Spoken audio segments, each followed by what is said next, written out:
Oh, welcome to the first episode of Xtreme podcast. I'm the host, Alden Antonucci, and this is my brother Alonzo Antonucci with Bobcat Home Furnishings. What's up? Hey, good to have you here, brother. Thanks, man. Well, we're obviously here just to kind of talk about the Xtreme Hour. Obviously, we focus more on entrepreneurship, business ownership, kind of trending topics, kind of what's new going around in the world. And we just want to know more about you. You tell us what you got going on.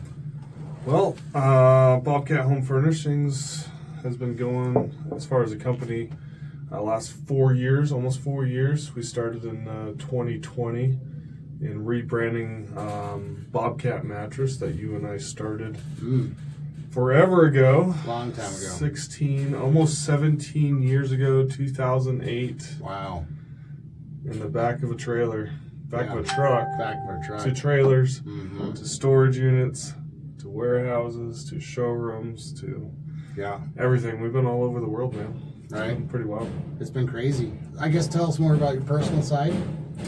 So the last few months, we have decided to sell our company. And Really? That's been pretty exciting, challenging, stressful, as in selling any businesses, you know. So we're going through that process right now, and Do you think the economy is kind of affecting selling your business at all? 100%, yeah, for sure. When your buyers need money from banks and things like that, and they're at a higher interest rate than ever, that definitely slows the processes down a little bit like that.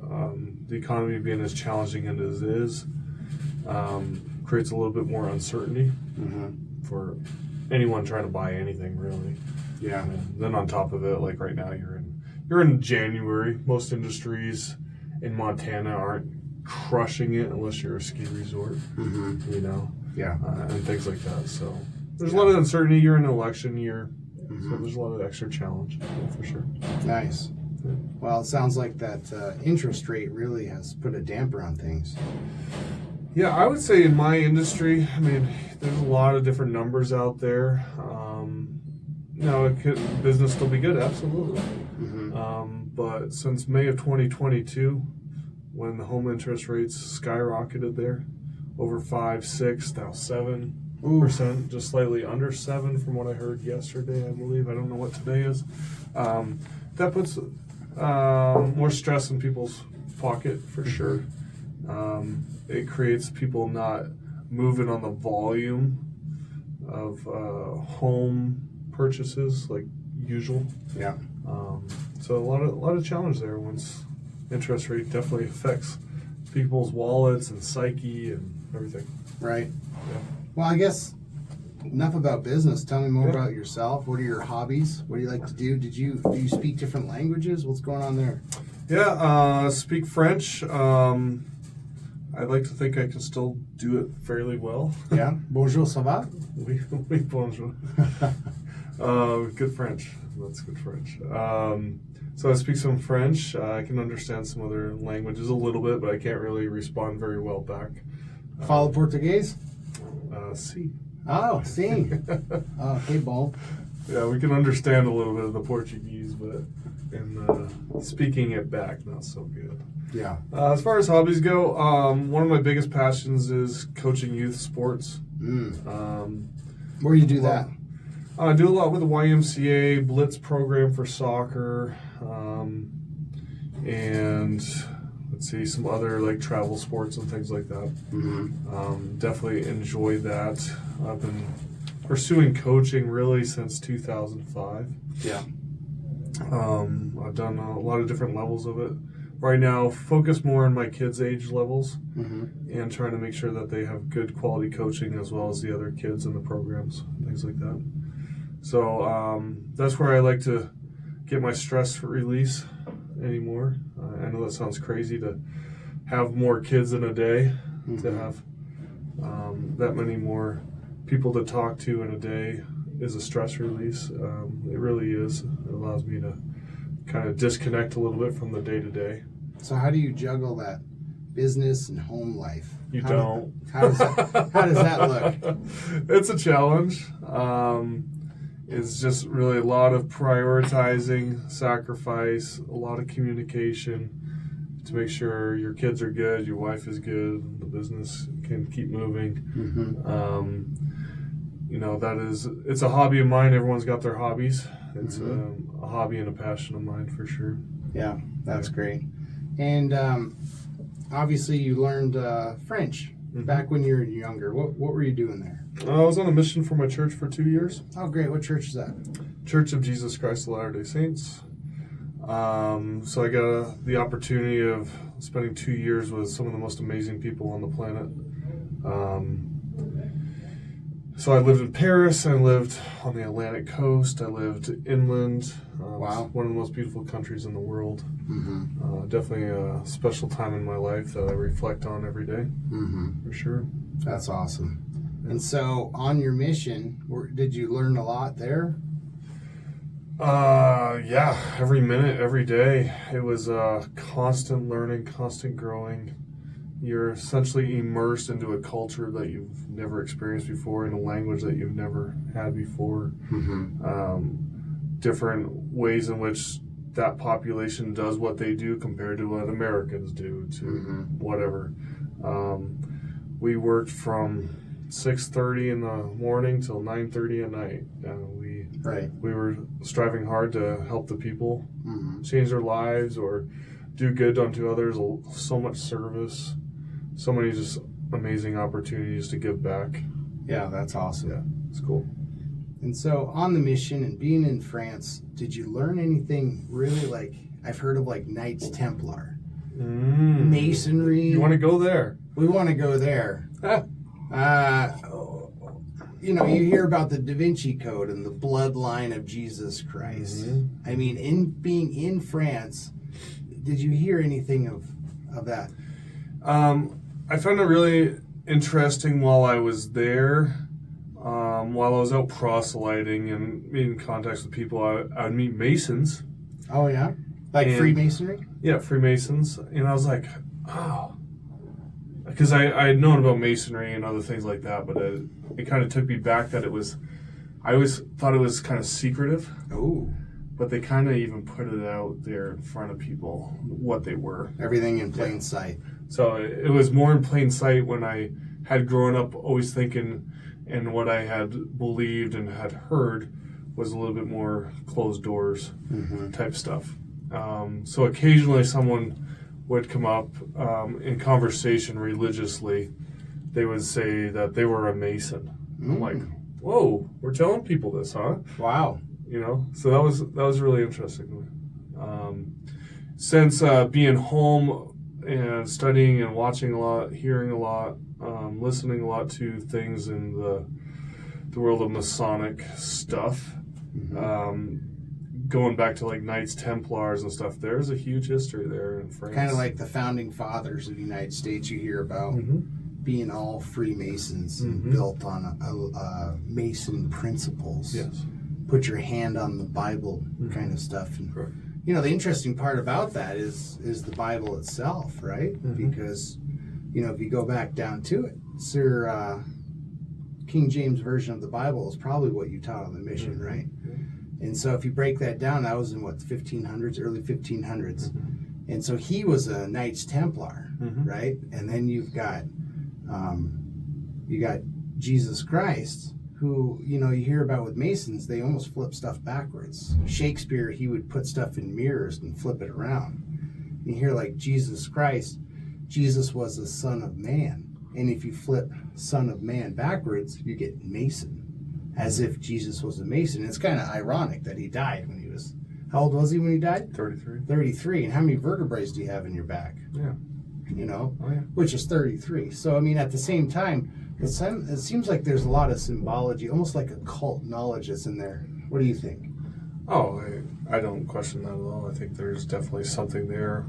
At the end of the day, and we die and we find out that there isn't, well, we had fun believing that it was, Right. But I definitely believe that there's symbology in so many things. Right. And if you know what you're looking for, you'll find it for sure. What I find interesting is some say that King James, he's the one that orchestrated the 66 books inside of the Bible, which is interesting that they pick that number, and being 6 as such an important number. And in certain contexts, 6 means the number of incompletion. So there's 66 books. Yeah. And then you've got Sir Francis Bacon's Society.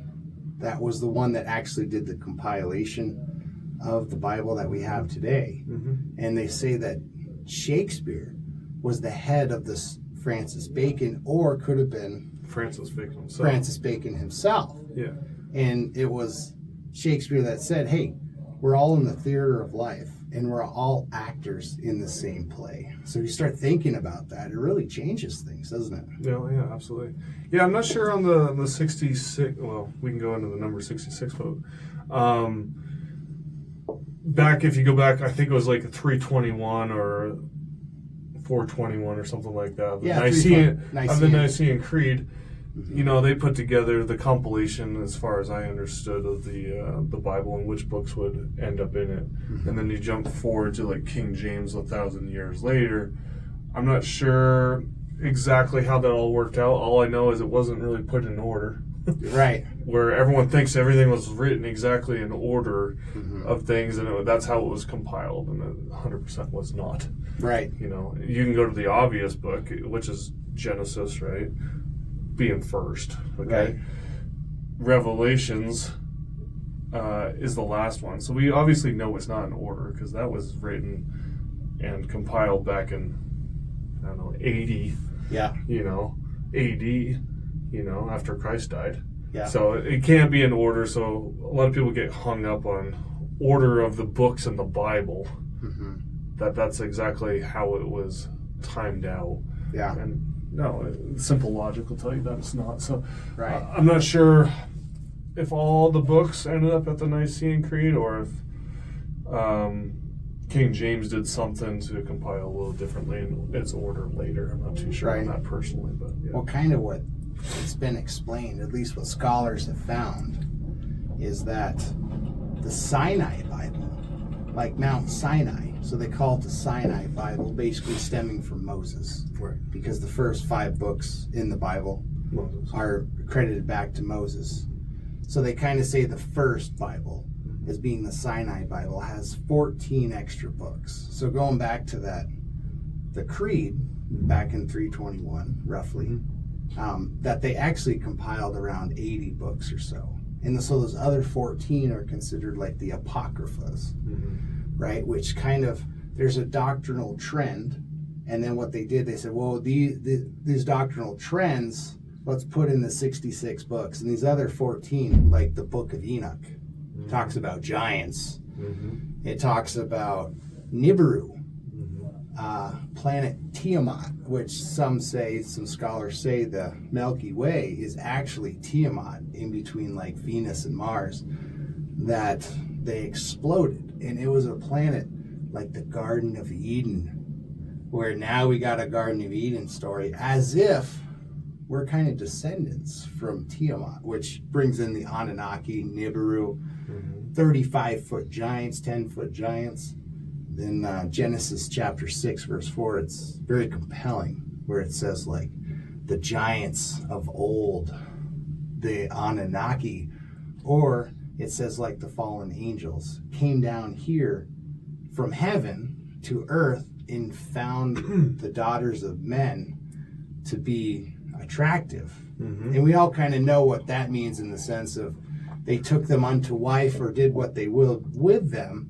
So you're almost seeing as if man, as we call human, is somewhere in between the beasts of the fields that was created and obviously the angels of heaven. So we're somewhere in between the middle. What's your take on that? Something I've thought about a lot for the last couple of years, for sure. As you start diving into ancient civilizations and things most people have never heard of or seen or anything like that. So many more things are getting kind of publicized, but you kind of got to know where to look. Right. And you're like, whoa, what's going on? A lot of things manipulated. You don't really know what to trust. For sure. I mean, I think if you go back to, we have our Adam and Eve story, right? Beginning of man as we know it, in my opinion. I think there was other forms of, call them humanoids, call them whatever you want. Right. Personally, if you want to go down that rabbit hole. Right. We're all about rabbit holes here. I think there was possibly some other types of humanoids even when Adam and Eve finally left the garden and started being able to populate this earth. Right. There was probably other types of something on this planet. You just said this earth.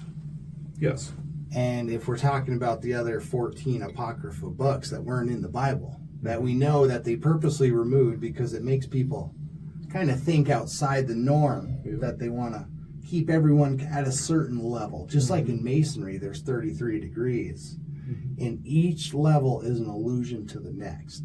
So that comes down to what is truth and perceived truth, right? Yep. And we get bombarded with all this data, like our bodies are organic computers. And we're constantly storing data that's going in and out. And then we get, just like a cell phone sometimes, when your phone starts going haywire because it's doing 10 things at a different time, you almost need to reset that phone. And so I think in today's world, it's really hard. Like, how do you kind of reset your mental capacity to make sure you can get through a day to day? That's definitely a struggle as a business owner, as you know. Many friends and family, obviously business owners. And the constant conversation is the grind, right? And that reset is something really hard to find. When I get a chance, that reset is with coaching. It's with my family. If I can, it's hunting. Hunting is one of my largest passions that I enjoy. Right. And there's something about fly fishing. Really? If you have the option of going fishing, there's something called heaven on earth. Oh.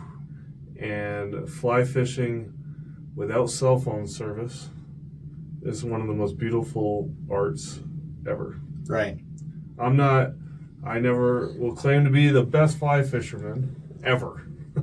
I know I have so many more friends that are better fly fishermen than I am, but there's something relaxing and heaven-like in just the poetry of doing the motions and the attempt and challenge and being in nature, wherever that is. You could be fly fishing in their cell phone service. So it's almost, and it's still a beautiful thing. It's almost your way of taking God's gift here on earth and utilizing it to relax you, to find that balance in life. You bring in kind of spirituality into 100%. The adventures of the world. Yeah, there's definitely something I think spiritual about fly fishing, even though it's a man-created attempt of catching something God created, you know. Well, it was great to meet with you on this first episode.